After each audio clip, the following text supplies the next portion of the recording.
히든 종목 보도록 하겠습니다. 21선, 5일선, 골든크로스 났죠? 5일선이든 21선이든 지지받고 튀어나갈 때 따라가면 무조건 된다라는 겁니다. 그래서 1차 목표 주가는 56,000원.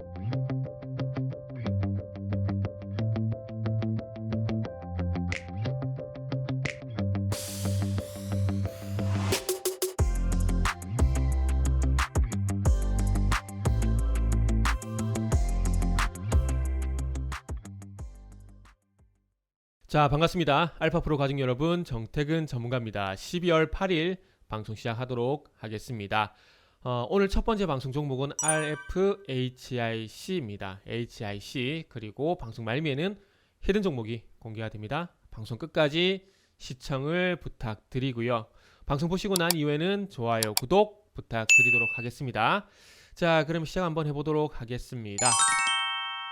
지금 어쨌든 이 말씀 좀 드리고 싶어요. 이재용 부회장이 미국도 그렇고, 그리고 지금 UAE 중동 방문도 그렇고 하는 행보에 따라서 계속 이 업종들이 반응을 좀 하는 것 같아요. 무슨 얘기냐면은 결국 일단은 뭐 반도체 같은 경우에도 잘 아시겠지만 11월 18일 전후로 해서 모건스탠리 보고서가 나왔고, 그리고 어제 같은 경우는 또 CLSA 홍콩계 증권사죠. 이쪽 같은 경우 투자은행이죠. 이쪽도 마찬가지로 반도체에 대한 긍정적인 얘기가 있었습니다. 하지만 결국 이런 긍정적인 리포트가 나온 거 플러스 해서 이런 리포트가 있음에도 불구하고 어쨌든 이재용 부회장이 미국적 투자를 확대하고 있는 부분들, 그러니까 이제 미국 증시가 상승을 하고 있는데 우리가 지금 동조화가 안 되잖아요. 미국 증시를 못 따라가고 있지 않습니까? 미국과의 어떤 연관성이 지금, 그러니까 미국과의 어떤 사업이 될까요? 이런 부분들이 많이 없습니다. 지금 단순히 어떻게 본다라면. 그러다 보니까 지금 미국 엔비디아인지 반도체 정말 잘 가잖아요. 그래서 지금 뭐 소위 미국 자국 내 반도체 기업들이 상당히 잘 가고 있는데,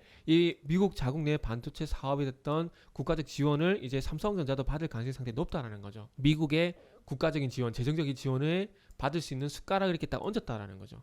그리고 난 뒤에 삼성전자가 또 튀어나갔습니다. 그렇기 때문에 미국 어떤 텍사스의 파운드리 공장을 만들게 되고, 차량용 반도체라든지 앞으로 이 차량용 반도체를 포함한 이 파운드리 쪽으로 넓혀 나갈 것이라는 부분들. 그러면서 버라이즌 회장도 만났죠? 버라이즌 뭡니까? 5G잖아요. 5G. 그러면서 5G 관련 종목들을 움직이고, 그리고 중동 쪽으로 가서 ICT 투자, 스마트팜도 있고 사물 인터넷, 뭐 AI, 그리고 이제 UAE 같은 경우에는 이제 미국 정부에서 무기를 수출하는 대신에 화해 장비, 그러니까 중국의 화해 장비 다 철수하고 철가라고 얘기를 했습니다.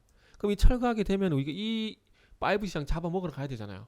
바로 이재용 회장 움직이잖아요. 아마 제가 봤을 때는 미국 정부가 딜도 있었다라고 저는 봐져요. 왜냐면은 삼성전자가 계속해서 지금 백악관 호출을 받고 있죠, 그죠? 이번에 백악관 호출을 받고 국내에 와서 지금 어디지? UAE로 가는 길이거든요. 그러면 백악관 호출이 됐다 들어갔을 때 미국에 투자하는 대신에 UAE 쪽에 5G 장비, 중국산 화웨이의 5G 장비를 철거하게 하겠다, 이런 딜이 없었을까요? 이건 물론 음모론적인 얘기입니다. 물론 음모론적인 얘기예요. 그런데 어쨌든 이런 음모론적 얘기를 제외를 하더라도 어쨌든 이재용 부회장이 행보를 함으로써 미국 쪽 가서 백악관 들어갔다가 미국 투자를 하고, 그리고 버라이즌 회장도 만나고, MS 회장도 만나고. 그럼 MS 뭐 합니까 요새? XR 메타버스 하잖아요. 그럼 그쪽으로 어쨌든 또 손을 또 얹고 또 UAE 날아가서 또 이 5G 장비 철거 다 할 테니까 우리가 먹을게요. 우리 먹게 해주세요. 했을 거고. 그리고 이제 중동 쪽 같은 경우는 탈석유 시대를 맞이하게 되면서 ICT에 대한 ICT 쪽으로 투자를 앞으로 계속 할 거라는 거예요. 그리고 식량 안보. 그래서 지금 우리나라 스타트업 기업이 현재 UAE에 가가지고 스마트폰 사업을 하고 있잖아요. IoT, 사물 인터넷을 적용시킨 IoT. 이걸 삼성전자가 가만 보고 있을까요? 그래서 이런 행보들에 의해서 최근에 5G가 움직이고 있다라는 거죠. 그리고 중동 쪽은 지금 현재 또 뭐가 있느냐? 위성 인터넷 사업. 현재 그 원웹이라는 회사가 지금 사우디 쪽에서 네온 프로젝트를 진행을 하고 있어요. 근데 이 사업이 현재 우리나라 돈으로 2천억 정도인데 이게 앞으로 우리나라 돈으로 600조까지 커진다고 합니다. 원앱이 다 먹겠죠? 그죠? 이거는 사우디 정부와 손을 잡은 거나 마찬가지이기 때문에 이 네옴테크라는 회사와 MOU를 맺었는데, 이 네옴테크가 사우디 정부의 투자부, 그러니까 사우디 정부의 지원을 받는 기업이에요. 그러니까 사우디는 다 먹었다 봐야지. 그러면은 사우디만 이제 위성 인터넷 사업을 할 것이냐? 아니죠. 5G 하고 있는 UAE도 먹을 거 아니에요. 먹으러 갈 거 아니에요. 먹으러. 그럼 그 전에 삼성전자가 가서 먹어야죠. 원앱이 먹기 전에. 지금 삼성전자가 위성 인터넷 사업을 하고 있진 않지만 원앱이 들어갔을 때 만약에 UAE도 공략을 한다라면은 바티 에어텔인가요? 그 회사를 통해서 만약에 UA까지 공략을 하게 된다면 거기 들어가는 장비를 삼성전자가 하겠죠. 그리고 그 장비에 대한 부속품을 누가 할까요? RFHIC 같은 기업들이 당연히 하겠죠. 그리고 5G의 단점이 뭐냐? 주파수 간 거리 4에서 5km 정도 상당히 짧습니다. 그 증폭기가 필요해요. 그래서 SK텔레콤이 우리나라에 이 5G를 완전히 그냥 상용화시키기 위해서 투자해야 되는 금액이 한 20조가량이 됩니다. 돈 때문에 못해요 지금 통신사들이.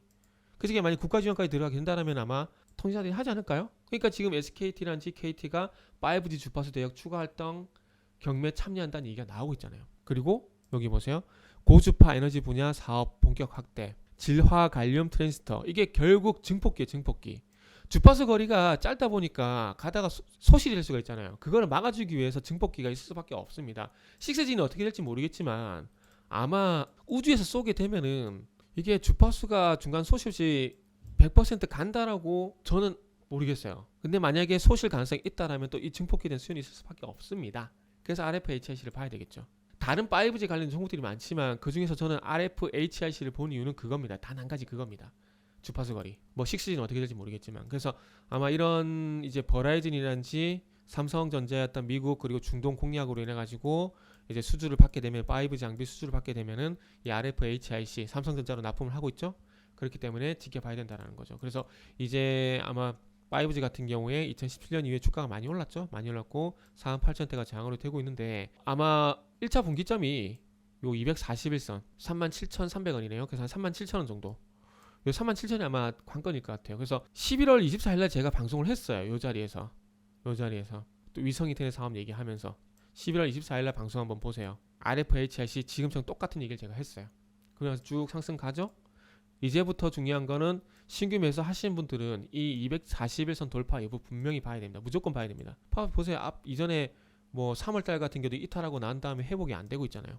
그렇기 때문에 이제부터는 241선 이렇게 말씀을 좀 드리도록 하겠습니다. 자, 그리고 이제 바로 이어서 히든 종목 보도록 하겠습니다. 히든 종목 최근에 지금 12월 2일부터 상승세가 가팔라지고 7월달에 주가가 꺾였다 봐야 돼요. 요날 살짝 이탈했다 회복시켰는데 요거 막 트랩이 돼버렸죠. 시간 지나가고 나서 보니까. 그래서 여기서 5일선과 21선 데드 크로스 그리고 난 다음에 회복 시도를 하고 있지만은 안 되고 있죠.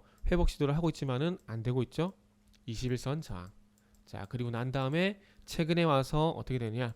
21선 5일선 골든 크로스 났죠? 골든 크로스 났죠? 그리고 난 다음에 상승 쪽으로 이제 갈 예정인데 지금 9월달처럼 돌파하고 난 다음에 다시 이탈해버리면 아무 의미가 없어요.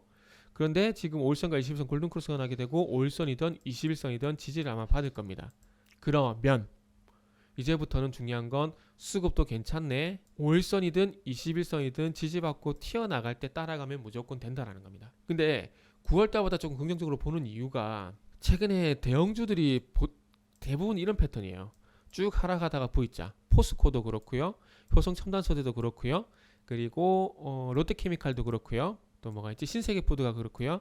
그리고 신세계가 그렇고요. 최근에 이런 종목들이 되게 많아요. 그렇기 때문에 이 지금 히든 종목도 마찬가지로 그런 측면에서 봐야 됩니다. 그리고 이 히든 종목 같은 경우는 원전, 시공사 모멘텀이 있습니다. 체코든 사우디든 이집트든 수주를 받게 되면은 대우건설과 경쟁을 하긴 해야 되는데 또 이 회사는 이제 풍력 쪽으로도 이제 풍력도 25%가량 시장을 점유율 목표로 현재 풍력 사업도 진행을 하고 있고 그린 수소 설비, 수소 쪽도 진행을 하고 있습니다. 그래서 앞으로는 신재생 업체로 부각이 될 가능성이 있습니다. 그래서 이런 내용 참고를 하셔서 대응을 하시면 좋을 것 같고요. 그래서 1차적으로 어쨌든 1차 목표 주가는 56,000원 볼 겁니다. 56,000원. 56,000원을 볼 겁니다. 1차 목표 주가를. 그래서 여기가 돌파가 되게 되면 아마 전고점 6만원도 돌파가 될 거라고 봐요. 그래서 1차 목표 주가는 56,000원. 그래서 이 히든 종목이 궁금하신 분들은 알파프로 홈페이지에서 확인을 부탁드립니다.